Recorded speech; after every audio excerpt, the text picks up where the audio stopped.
এশিয়ার অন্যতম ক্ষমতাধর দেশ দক্ষিণ কোরিয়া। আধুনিক প্রযুক্তি আর সামরিক শক্তির জন্য দেশটি পরিচিত। দীর্ঘদিন ধরে তারা উত্তর কোরিয়ার সঙ্গে কড়া প্রতিযোগিতায় থেকেছে, সীমান্তে সামরিক প্রস্তুতিও রেখেছে সর্বোচ্চ পর্যায়ে। কিন্তু এখন দেশটির প্রতিরক্ষা ব্যবস্থার সামনে নতুন এক হুমকি তৈরি হয়েছে সেনা সংখ্যা কমে যাওয়া। আর দেশটির এই চরম সংকট উত্তর কোরিয়ার সর্বোচ্চ নেতা কিম জং উনের জন্য এক বড় সুসংবাদ বলছেন অনেকে।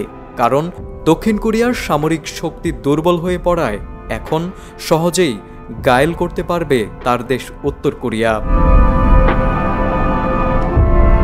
দক্ষিণ কোরিয়ার প্রতিরক্ষা মন্ত্রণালয়ের সর্বশেষ প্রতিবেদনে উঠে এসেছে বর্তমানে দেশটির সেনা সংখ্যা প্রায় 4,50,000, যা 2018 সালের তুলনায় প্রায় 20% কম। এই পতনের পেছনে মূল কারণ দেশটির আশঙ্কাজনক জন্মহার।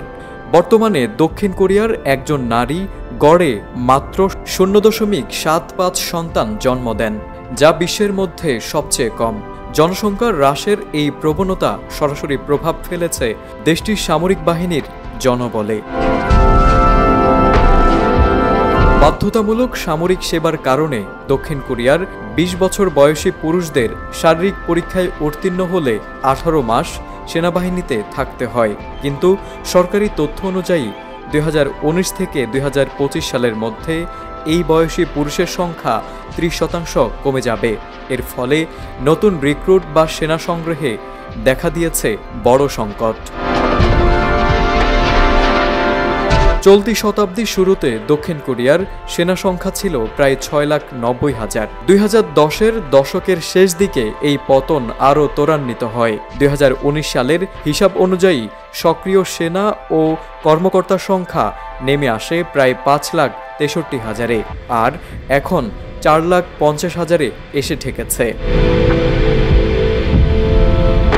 এদিকে উত্তর কোরিয়া এখনও 12 লাখ সক্রিয় সেনা সদস্য নিয়ে দাঁড়িয়ে আছে শক্ত অবস্থানে। দক্ষিণ কোরিয়ার প্রতিরক্ষা মন্ত্রণালয় জানিয়েছে বর্তমানে প্রয়োজনের তুলনায় তাদের 50,000 সেনা সদস্য কম রয়েছে, আর নন কমিশনড অফিসার পদে ঘাটতি রয়েছে 21,000। বিশ্লেষকদের মতে দক্ষিণ কোরিয়ার এই পরিস্থিতি উত্তর কোরিয়ার জন্য কৌশলগত সুবিধা তৈরি করতে পারে। কিম জং উন যদি সামরিক শক্তি ও আক্রমণাত্মক নীতি বজায় রাখেন, তবে সেনা সংখ্যায় পিছিয়ে পড়া দক্ষিণ কোরিয়াকে আরও চাপের মুখে ফেলতে পারবেন। ফলে দক্ষিণ কোরিয়ার জন্মহার সংকট এখন শুধু জনসংখ্যাগত নয়, বরং সরাসরি জাতীয় নিরাপত্তার ইস্যুতে পরিণত হয়েছে দেশটির জন্য। তারেক আজিজ, এটিএন বাংলা।